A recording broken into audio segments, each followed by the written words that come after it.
Pete Peterson, in his works Cymatics, The Science of the Future, stated that nature shows examples of Kymatica in everything.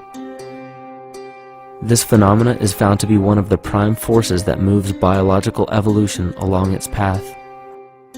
Dan Winter reproduced an experiment to prove that the ancient languages of Hebrew and Sanskrit, when spoken, create a vibratory frequency that moved matter into sacred geometrical patterns. Upon further investigation, Hebrew, Sanskrit, Aramaic, Arabic, and other elder dialects have older roots in a parent language of Gaelic and quite possibly an even earlier origin. In Swami Murugesu's The Science of Mantra, he claimed that when a person chanted specific words in Sanskrit while filming a burning candle, the intensity as well as the color of the flame would change due to the frequency that the word would emit. This same science has been shown to lower and raise blood pressure. And in his own words, certain sounds can affect their circulation and nervous system. Whatever change such vibrations cause extends to the mind of a person and also to the surrounding atmosphere, causing warmth or coolness. All this can be known by study and shown by practice. This rediscovered knowledge of the science of sound shows that sound is something more than mere vibratory signals. Not only does sound interact with life, but it sustains and develops it. It acts as a conduit of conscious intent between people, societies, and entire civilizations. Yet the psychic illness we endure due to the domination of our false ego is reflected in the collective. Our psychological schism has shut us off from communicating correctly with our inner self, which is exactly how cancer cells within the body operate. In the collective, we have created a language barrier between humanity and the rest of nature, acting as a global cancer.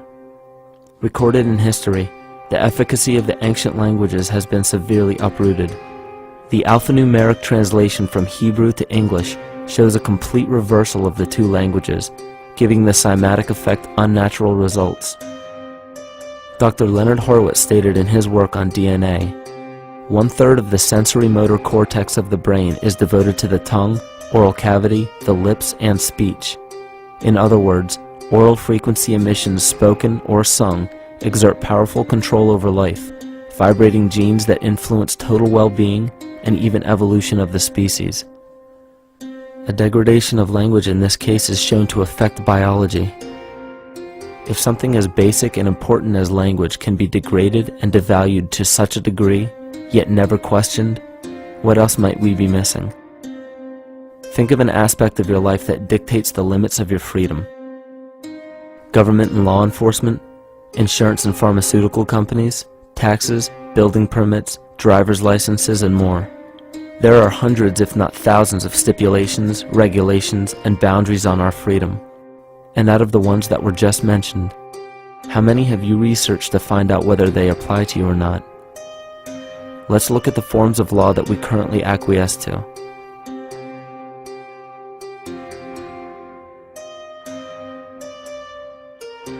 A common misconception among people is that any rule or regulation that governs them falls under one category: law. But there are many other forms of law that people abide by without realizing that they simply do not apply to them. Another misconception is that a nation's constitution gives us our rights. A constitution does nothing more than list the rights that we already have. We are born with inalienable rights, endowed to us by our Creator. They are not given to us, and they cannot be given away. The most a person can do with a right is choose whether to exercise it or not. Maritime admiralty law is what's known as the law of the water. It is superseded by civil law and only applies to those who willingly contract themselves into it. The definition of admiralty law is a body of private international law governing the relationships between private entities which operate vessels on the oceans. Let's look at how and why a form of law that is fashioned to govern corporations, businesses, and vessels has imposed its rule over natural human beings. This is all done through a form of word magic. A simple perversion of language has made it possible to convince people around the world that these alternative laws apply to them. One of the predominant beliefs in modern culture is that licenses, permits, registrations, and other forms of documentation are required to operate motor vehicles, use public roads, build structures and establishments, engage in free enterprise, and much more. Sadly, these beliefs are based on little to no investigation whatsoever, and are false. This belief structure is perpetuated by maritime admiralty law. This form of law was originally created to govern ships docking in foreign nations for the import or export of products and resources. It deals with banking and merchant affairs, not civil affairs. When a product is taken off of a ship and brought into a foreign land, that nation takes custody of the resource and accounts for it with a certificate. That certificate marks the birth date of that product in the custody of the respective nation. Think of why it is supposedly required to have a certificate of live birth in the first place. The Barron's Dictionary of Banking Terms defines a certificate as a paper establishing an ownership claim. So right there, we notice that everyone with a birth certificate is defined as being owned. People are used as collateral with other nations because the U.S. is bankrupt. The United States declared bankruptcy on March 9th of 1933. At this point, the U.S. began taking out loans from a private, non-government affiliated corporation called the Federal Reserve.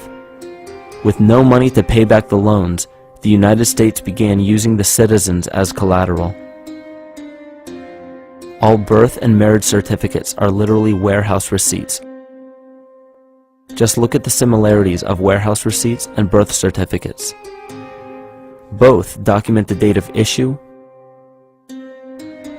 a serial number, registration number or receipt number, a description of the product, and an authorized informant to notify the appropriate government agency.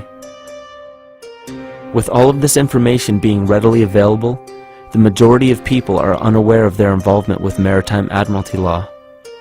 This is possible through the manipulation of language. This admiralty law changed the meaning of the word person from a natural living person to a corporation. Driver's licenses, vehicle registrations, auto insurance forms, building permits, gun permits, work permits, tax filing documents, birth and death certificates, traffic citations, and many other forms of documentation that were once believed to be absolutely necessary only apply to persons or corporations. Upon signing such a legal document,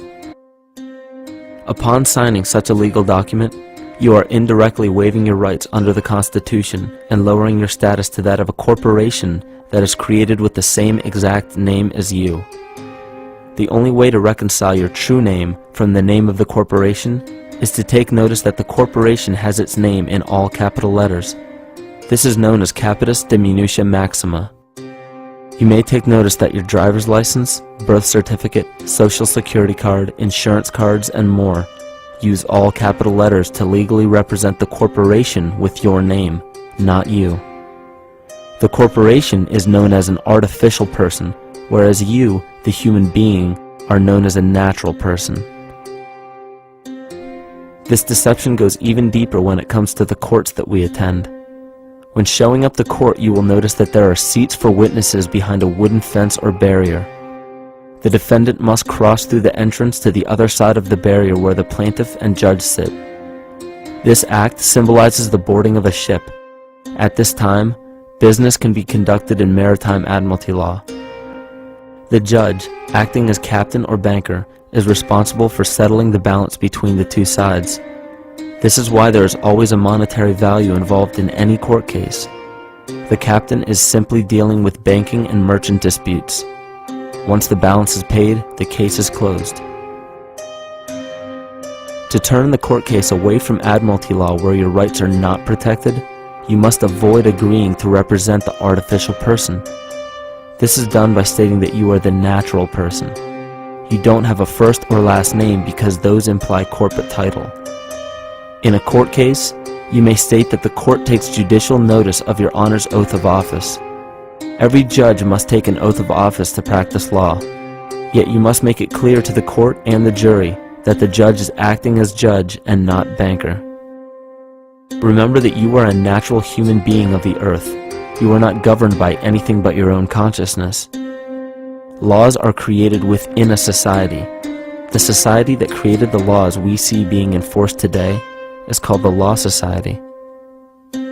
Yet the most beautiful part of this entire deception is the fact that we are not part of the Law Society, so their laws do not apply to us.